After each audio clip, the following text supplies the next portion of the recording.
చూడండి, రెండు ఒక వన్ సైడే కాదు. ఆయన ఇటలీ పటాలమనబడిన పటాలములో శతాధిపతి అయిన కొర్నేలిని భక్తిపరుడు కైసర్యలో ఉండేనతడు తన ఇంటి వారందరితో కూడా దేవుని యందు భయభక్తులు గలవాడై ఉండే.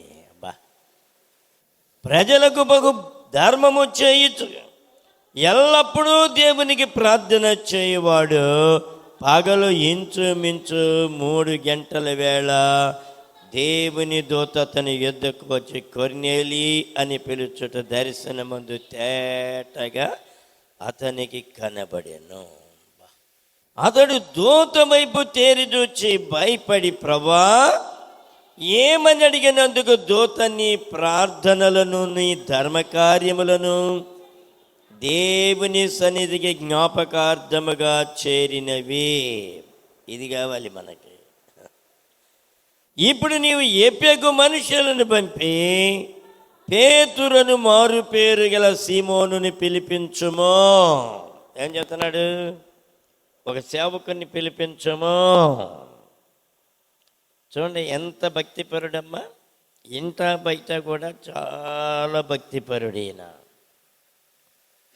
22వ వచనం మనం చూస్తే, నీతిమంతుడును దేవునికి భయపడివాడును యోధా జనులందరి వలన మంచి పేరు పొందినవాడునైన శతాధిపతికు కొర్నేలి అని ఒక మనుష్యుడున్నాడు. ఎవరు చెప్తున్నారు ఈ మాటలు? ఎవరు చెప్తున్నారు ఈ మాటలు? ఏమ్మా చెప్పండి. ఎవరు చెప్తున్నారు? ఎవరు చెప్తున్నారు? దేవుడు మీకు దేవుడే కనపడుతున్నాడు ఇక్కడ. ఎవరు కనపడతారు? కొర్నేలి పంపించిన మనుషులు చెబుతున్నారు. ఎవరితో చెబుతున్నారు? పేతురు దగ్గరికి వెళ్ళి కొర్నేలి ఎవరినైతే బయటోళ్ళు పంపించారో ఆ బయటోళ్ళు కొర్నేలి గురించి మంచి సాక్ష్యం ఇస్తున్నారు. పేతురు ముందు మంచి సాక్ష్యం ఇస్తున్నారు వాళ్ళు. అంటే ఏంటి? ఇంట బయట కూడా మంచి పేరు పొందినటువంటి వాడు. మన జీవితంలో మనకి ఇంట బయట 2 పేరు ఉంటుందా? ఇంట బయట. చూడండి, బయటివారు, ఈ బయటివారు అమ్మా కొర్నేలి గురించి ఎంత చక్కటి సాక్ష్యం ఇస్తున్నారమ్మా. చాలా అద్భుతమైనటువంటి సాక్ష్యం ఇస్తున్నారు. అయ్యా, ఆయన చాలా మంచోడండి. కొర్నేలి ఎవరిని పంపించాడు? తన కింద ఉన్నటువంటి మనుషులను పంపించాడు. వాళ్ళు వెళ్ళి మంచి సాక్ష్యం ఇస్తున్నారు కొర్నేలి గురించి. ఇంట బయట 2 సైడ్లు, 2 వైపులా మంచి పేరు కలిగినటువంటి వ్యక్తిగా ఉన్నాడు. 2 సైడ్లు కూడా పేరు లేని వ్యక్తిని ఒక ఆయన జీవిస్తాను. చూడండి, 1 సమూయేలు గ్రంథము 25వ అధ్యాయము. 1 సమూయేలు గ్రంథము 25వ అధ్యాయం 17వ వచనం. చూడండి, ఏమన్నాడు? అయితే మా యజమానునికి అతని ఇంటి వారందరికీ వారు కీడు చేయ నిశ్చయించున్నారు గనుక ఇప్పుడు నీవు చేయవలసిన దాన్ని బహు జాగ్రత్తగా ఆలోచించుము. మన యజమానుడు బహు పనికి మాలినవాడు. ఎవరు చెప్తున్నారు ఈ మాటలు? ఎవరు చెప్తున్నారు? ఎవరు చెప్తున్నారు? పనివారు. ఈ నాబాలు యొక్క పనివారు కింద ఈయన కింద పని చేసేటువంటి వారు మాట్లాడుతున్నారు. అయ్యా, ఎవరితో? భార్యతో చెబుతున్నారు, అమ్మా మన యజమానుడు బహు పనికి మాలిన వాడు. అబ్బా, ఎంత సాక్ష్యం ఉందమ్మా, ఎంత చెడ్డ సాక్ష్యం ఉంది ఈయనకి. భార్య దగ్గర సాక్ష్యం లేదు, తర్వాత పని వాళ్ళ దగ్గర సాక్ష్యం లేదు. చూడండి ఎంత దౌర్భాగ్యంగా ఉన్నాడు. భార్య కూడా ఏం సాక్ష్యం ఇస్తుందో చూద్దామా? 25వ వచనంలో భార్య సాక్ష్యం ఏంటో చూద్దాం. చూడండి. నా ఏలినవాడ, దుష్టుడైన ఈ నాబాలును లక్ష్య పెట్టవద్దు. ఏం చెబుతుంది అవి? నా భర్త దుష్టుడయ్యా, పనికి మాలినోడయ్యా, అయ్యా మోటోడయ్యా. ఏం చెబుతుందో చూడండి. దుష్టుడైన నాబాలును లక్ష్య పెట్టవద్దు. అతని పేరు అతని గుణమును సూచించుచున్నది. అతని పేరు నాబాల్, మోటుతనం అతని గుణం. నా ఏలిన వాడు పంపించినటువంటి వారు నాకు కనిపించలేదు. చూడండి, ఇంటమే చెడు సాక్ష్యం ఇస్తుంది, పనివారు చెడు సాక్ష్యం ఇస్తున్నారు. కొర్నేలి జీవితం ఎలాగుంది? ఇంటి వారు మంచి సాక్ష్యం ఇస్తున్నారు, బయట వారు మంచి సాక్ష్యం ఇస్తున్నారు. ఈ సాక్ష్యాన్ని ఒక క్రైస్తవుడిగా నేను పొందాలి. ఇలాంటి మంచి పేరుని కలిగినటువంటి వారముగా నేను ఉండాలని దేవుడు మాట్లాడుతూ అన్నాడు. మనము దేవునిలో నమ్మకస్తులుగా ఉండాలి. దేవుణ్ణి గణపరిచేటువంటి వారంగా, దేవుణ్ణి హెచ్చించేటువంటి వారముగా మనం ఉంటున్నామా? నిర్గమకాండము 20వ అధ్యాయము 8వ వచనం చూడండి దయచేసి. నిర్గమకాండము 20లో 8, 10, 11 చూడండి. ఏమన్నాడు? విశ్రాంతి దినమును పరిశుద్ధముగా ఆచరించుటకు జ్ఞాపకముంచుకొనుము. 6 దినములు నీవు కష్టపడి నీ పని అంతయు చేయవలెను. 7వ దినమున నీ దేవుడైన యెహోవాకు విశ్రాంతి దినము. దానిలో నీవైనను, నీ కుమారుడైనను, నీ కుమార్తె అయినను, నీ దాసుడైనను, నీ దాసి అయినను, నీ పశువైనను, నీ ఇండ్లలోనున్న పరదేశి అయినను ఏ పనియు చేయకూడదు. ఎంత లిస్ట్ ఇచ్చాడమ్మా? ఆదివారం ఇంకా బట్టలు ఉతికే వారం ఉన్నారా మీరు? నాకైతే తెలియదు. మా ఇంట్లో బట్టలు బండ మీద దెబ్బ పడినా ఊరుకోని నేను. అమ్మా, ఆదివారం బట్టలు ఉతుక్కోవడం దేనికని మానేసేయండి. లేవా మీకు బట్టలు లేకపోతే ఉతుక్కోండి. రేపటికి నాకు బట్టలు లేవండి, కరువు వచ్చేసింది, దరిద్రం వచ్చేసింది అనుకున్న వాళ్ళు ఉతుక్కోండి. రేపు మళ్ళీ కట్టుకోవడానికి లేవు కదా మీకు. అలాంటి వాళ్ళు ఉతుక్కోండి. ఈ దేవుడు ఎన్ని ఇచ్చాడు? ఎక్కడ చూసినా మోపులే. మీ ఇంట్లో కనీసం కాటా పెడితే ఒక్కొక్కళ్ళ ఇంట్లో దాదాపుగా 50 కిలోలు తక్కువ రావు బట్టలు. వాస్తవంగా చెబుతున్నాను నేను. లెక్కేసి చూసుకోండి, కావాలంటే 50 కిలోల లోపు అయితే చెప్పండి. 50 కేజీల పైనే ఉంటాయి బట్టలు ఒక్కొక్కడు. ఎన్ని?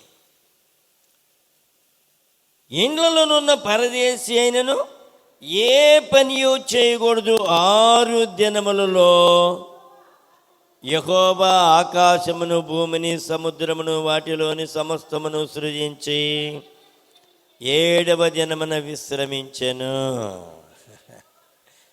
ప్రభువే విశ్రమించాడు దేవుడు. అందుచేత యెహోవా విశ్రాంతి దినమును ఆస్వాదించి దాన్ని పరిశుద్ధపరచెను. నువ్వు విశ్రాంతి దినమును ఆస్వాదించబడాలి, దీవించబడాలి. దీవెనలతో ఆయన నింపాలి, నేను కృపలతో నిన్ను నింపాలి. ఆయన ఉందా మన దగ్గర? ఎలాంటి దేవుని యొక్క సన్నిధిలో విశ్రాంతి దినమును ఆస్వాదించి దాన్ని పరిశుద్ధపరచెను. 31:12 కూడా చూడండి. నిర్గమకాండం 31వ అధ్యాయం 12వ వచనం. మరియు యెహోవా మోషేతో ఇట్లా, నేను నీవు ఇశ్రాయేలీలతో నిజముగా మీరు నేను నియమించిన విశ్రాంతి దినములను ఆచరించవలెను. ఒక్కసారికి చెప్పేది పదే పదే పదే ఎందుకు చెబుతున్నారమ్మా? ఎందుకు చెబుతున్నారు? యేసుప్రభుని కూడా యేసుప్రభుతో పాటు విశ్రాంతి దినాన శిష్యులు వాళ్ళు వెళ్తుంటే వెన్నులు తుంచారంట. గోధుమ చేలో వెన్నులు తుంచారట. అయ్యా, నీ శిష్యులు వెన్నులు తుంచుతున్నారండి విశ్రాంతి దినాన అన్నారు. ఏమ్మా, విశ్రాంతి దినం ఏమన్నా పాటించొద్దన్నాడా ప్రభు? ఘనముగా ఎంచాలి. క్రొత్త నిబంధన అయినా పాత నిబంధన అయినా విశ్రాంతి దినము మన కొరకు సృజించబడింది. మనము దేవుణ్ణి విశ్రాంతి దినములను ఆచరింపవలెను. మిమ్మును పరిశుద్ధపరచు యెహోవాను నేనే అని తెలుసుకొనున్నట్లు ఏమన్నాడు చెప్పండి ఇప్పుడు అందరూ? అది మీ తరతరములకు నాకును మీకును గుర్తగును. ఎప్పటికండి? ఎప్పటి? తరతరాలకు అన్నాడు ఇక్కడ. అది మీకును నాకును తరతరములకును నాకును మీకును గుర్తగును. కావున మీరు విశ్రాంతి దినము నాచరింపవలెను. నిశ్చయముగా అది మీకు పరిశుద్ధము. ఏంటంటది? పరిశుద్ధము. దానిని అపవిత్రపరచువాడు తన ప్రజల్లో నుండి కొట్టివేయబడును. ఆశీర్వాదం పోగొట్టుకోవడానికి అదే కారణం, కొట్టివేయబడడం. నీకొచ్చేటువంటి ఆశీర్వాదం, నీకొచ్చేటువంటి దీవెన, నీకొచ్చేటువంటి కృపలో నీకొచ్చేటువంటి ప్రతిదీ ఏమైపోతుంది? కొట్టివేయబడుతుంది. ఇంకేమన్నాడు?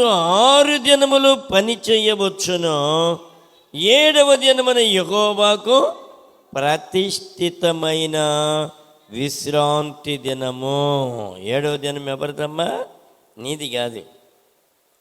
ఒకవేళ నీవేదైనా పని చేస్తే నువ్వు బలహీనరాలు అయిపోతావు. ఎందుకో తెలుసా? నీ దేహము 6 దినములు పని చేయడానికే సృష్టించబడింది. 7వ దినము ఏమా నీ డబ్బు కొరకు, సంపాదన కొరకు, దేనికో దానికి నువ్వు పరుగులెత్తడానికి సృజించబడలేదు.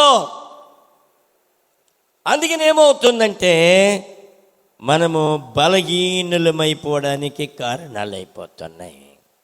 అన్నిటిలో బలహీనం.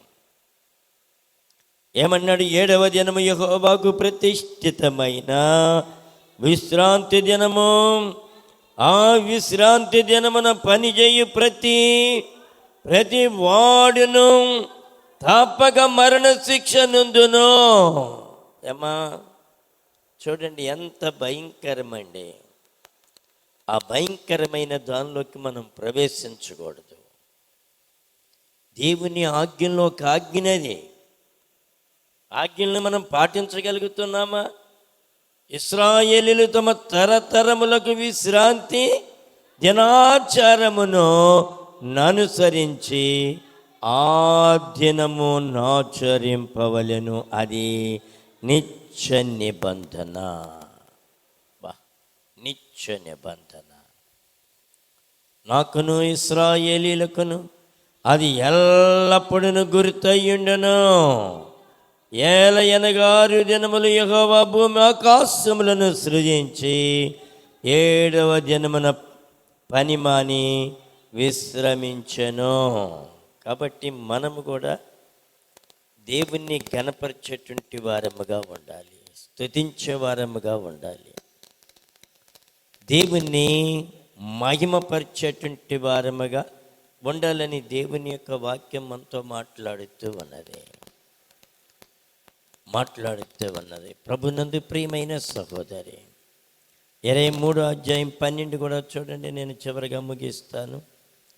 23వ అధ్యాయం 12వ వచనం. 6 దినములు నీ పనులు చేసి నీ ఎద్దును నీ గాడిదను నీ దాసి కుమారుడను పరదేశియు విశ్రమింపునట్లు 7వ దినమున ఓరకుండవలెను. ఎలాగ ఉండాలంట? ఓరకుండవలెను. దేవునిలో నువ్వు కనబడాలి, నువ్వు దేవుని యొక్క మనిషిగా ఉండాలి. 34:21 కూడా చూడండి. 34:21.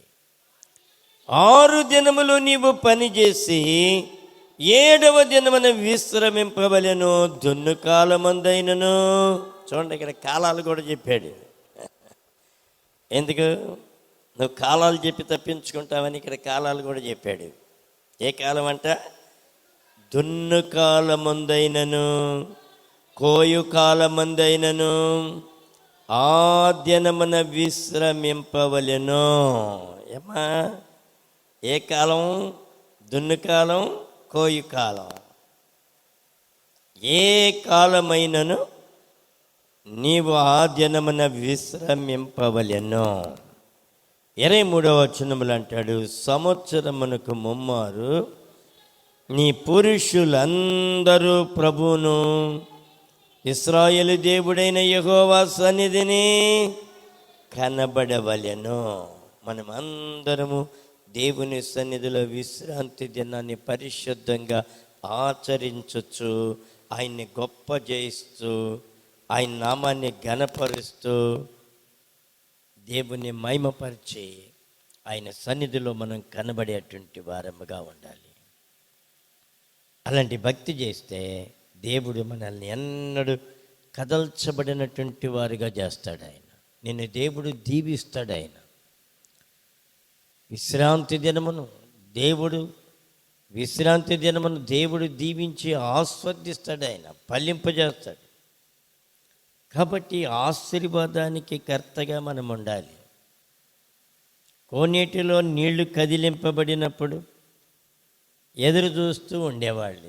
ఏ దినము నీళ్లు కదులుతాయా, ఏ దినము నీళ్లు కదులుతాయని జాగ్రత్తగా రాత్రులు పగళ్ళు కూడా కనిపెడుతూ ఉండేవారు.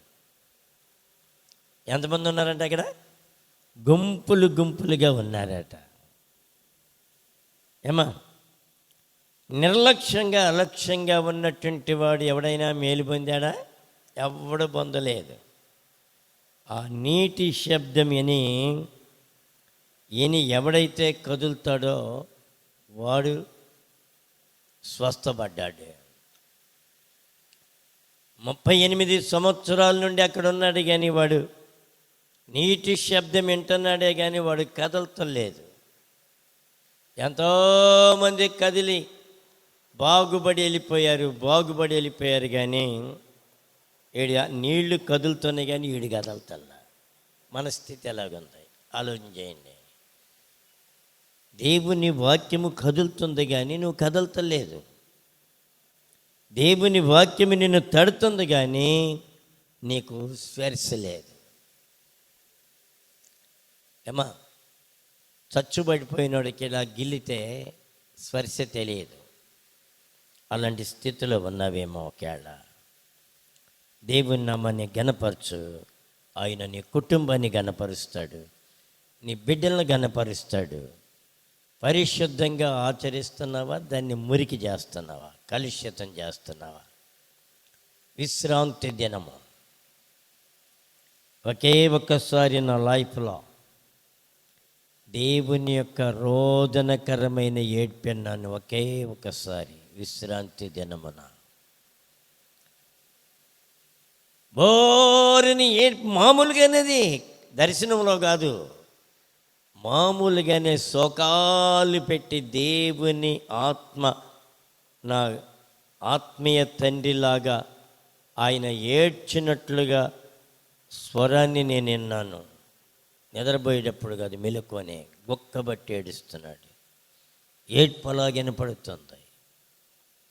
విశ్రాంతి దినమున నువ్వు మురికి చేస్తే దేవుని పరిశుద్ధాత్మను దుఃఖపరిచిన వ్యక్తిగా అయిపోతావు. నీ జీవితంలో నష్టపోతావు. నీ జీవితంలో చాలా నష్టం కలిగేదిగా ఉంటుంది. అపిత్రపరుస్తున్నావేమో. విశ్రాంతి దినాన్ని అపిత్రపరుస్తున్నావా? విశ్రాంతి దినాన్ని ఘనంగా ఎంచావా? విశ్రాంతి దినాన్ని దేవుని సన్నిధిలో వణకగలుగుతున్నావా? విశ్రాంతి దినమును మనోహరమని గుర్తించగలుగుతున్నావా? దేవుని ఎడల భయము భక్తి నీకుంటే నువ్వు అవలంబించి ఏ ఒక్క వ్యక్తి కూడా దేవుని యొక్క మందిరమును మానలేరు. నువ్వు దేవుని యొక్క మందిరం మానుతున్నావంటే నీకు దేవుని ఎడల భయము భక్తి లేదని జ్ఞాపకం చేసుకో. ఇంకా బట్టలు ఉతుకుతున్నావంటే దేవుని ఎడల నీకు భయము లేదని గుర్తు. దేవునికి నువ్వు లోబడేటువంటి మనస్సు ఉండాలి నీకు. అప్పుడు నీ కుటుంబం వర్ధిల్లుద్ది, నీ కుటుంబం దీవించబడద్ది. చెబటం నా ధర్మం, చేస్తే చెయ్యి లేకపోతే మానుకో, నాకు సంబంధం లేదు. చెబటము నా ధర్మం కాబట్టి నేను చెబుతున్నాను. అది ఇంటేను వెనకపోయినా నాకేమో నష్టమేమి లేదు. ఆ నష్టమేదో నీకు కలుగుద్ది కానీ నాకు కలగదు. చెప్పకపోతే నాకు కలుగుద్ది ఆ నష్టం. చెప్పినప్పుడు నాకు కలగదు నష్టం అనేది. నేను నేర్చుకుందే మీకు చెబుతున్నాను, నేను పాటించిందే మీకు చెబుతున్నాను, నేను అవలంబించిందే మీకు చెబుతున్నాను. మీకు నేను అవలంబించకుండా నేను ఎప్పుడు ఏది కూడా చెప్పను. నేను చేస్తేనే మీకు చెబుతాను. కాబట్టి విశ్రాంతి దినం అది మనోహరమని దేవుని సన్నిధిలో చక్కగా పాటించి దేవుని గణపరచు, నీ కుటుంబం అంతా గణపరచబడింది. ఈ మాటలు ప్రభు దీవించును గాక. ఆమేన్. ప్రార్థన చేసుకుందాం. కొద్ది సమయం ప్రభుని అడుగుదాం.